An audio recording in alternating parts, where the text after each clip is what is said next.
Hi friends, ಎಲ್ಲರೂ ಹೆಂಗಿದ್ದೀರಿ ನಾನು ತಿಳ್ಕೊಂಡಂಗೆ ನೀವೆಲ್ಲರೂ ಚೆನ್ನಾಗಿರ್ತೀರಂತ. ಬನ್ನಿ ಇವತ್ತೇನು ಸ್ಪೆಷಲ್ ಮಾಡೋಣ ಅಂತ ನೋಡೋಣ. ಇವತ್ತೇನಿಲ್ಲ, ಮೂಂಗ್ ದಾಲ್ ಮಸಾಲ ನಮ್ಮ ಸಾಜಿನ ಟೈಪ್ ಮಾಡೋದು ತೋರಿಸ್ತಾಯಿದ್ದೀನಿ. ನೋಡೋಣ ಬರ್ರಿ ಜಲ್ದಿ.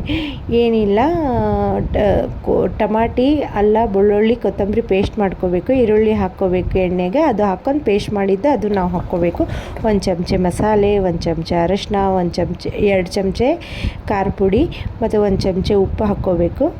ನೋಡಿರಿ ಎಷ್ಟು ಎಣ್ಣೆ ಎಷ್ಟು ಚೆನ್ನಾಗಿ ಅನಿಸ್ತಾ ಇದೆ, ಸೂಪರ್. ಆಮೇಲೆ ಬೇಳೆ ಹಾಕ್ಕೋಬೇಕು. ಬೇಳೆ ಹಾಕ್ಕೊಂಡು ರೋಸ್ಟ್ ಮಾಡಿ ಅದ್ರಾಗ ನೀರು ಹಾಕ್ಕೋಬೇಕು. 1-2 ಸೀಟಿ ಹೊಡಿಸ್ಬೇಕು. ಮತ್ತು ನೋಡಿರಿ, ಈಗ ಜೀರಾ ರೈಸ್ ಮಸಾಲ ಅನ್ನ ಮಾಡೋಣ. ನೋಡೋಣ ಬರ್ರಿ. ಅದು ಏನಿಲ್ಲ, ಜೀರಾ ಹಾಕ್ಕೊಂಡಿದ್ದೀನಿ, ಆಮೇಲೆ ಬೆಳ್ಳುಳ್ಳಿ ಹಾಕ್ಕೊಂಡಿದ್ದೀನಿ, ಕರಿಬೇವು ಹಾಕ್ಕೊಂಡಿದ್ದೀನಿ, ಹಸಿಮೆಣ್ಸಿನ್ಕಾಯಿ ಹಾಕ್ಕೊಂಡಿದ್ದೀನಿ. ಅದು ರೋಸ್ಟ್ ಮಾಡಿ ಅಕ್ಕಿನೂ ಅದ್ರಾಗೆ ಹಾಕಿ ಸ್ವಲ್ಪ ರೋಸ್ಟ್ ಮಾಡಿ ಅದ್ರಾಗ 1.5 ಗ್ಲಾಸ್ ನೀರು ಹಾಕ್ಕೊಂಡಿದ್ದೀನಿ. ನಾನು 3 ಜಾಮ್ ತೊಗೊಂಡಿನಿ ಅನ್ನ, ಅಂದರೆ ಸಣ್ಣ ಬಟ್ಲಿಂದ.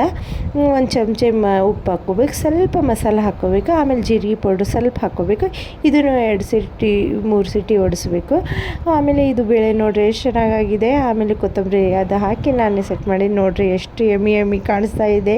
ನೀವು ಒಂದ್ಸಲ ಟ್ರೈ ಮಾಡಿರಿ. ಎಲ್ಲನೂ ಹೋದಾಗ ಈಸಿಯಾಗಿ ಜಲ್ದಿ ಆಗುತ್ತೆ. ಮತ್ತು ಮುಂದಿನ ವೀಡಿಯೋಲ್ಲಿ ಸಿಗ್ತೀನಿ. ಬಾಯ್.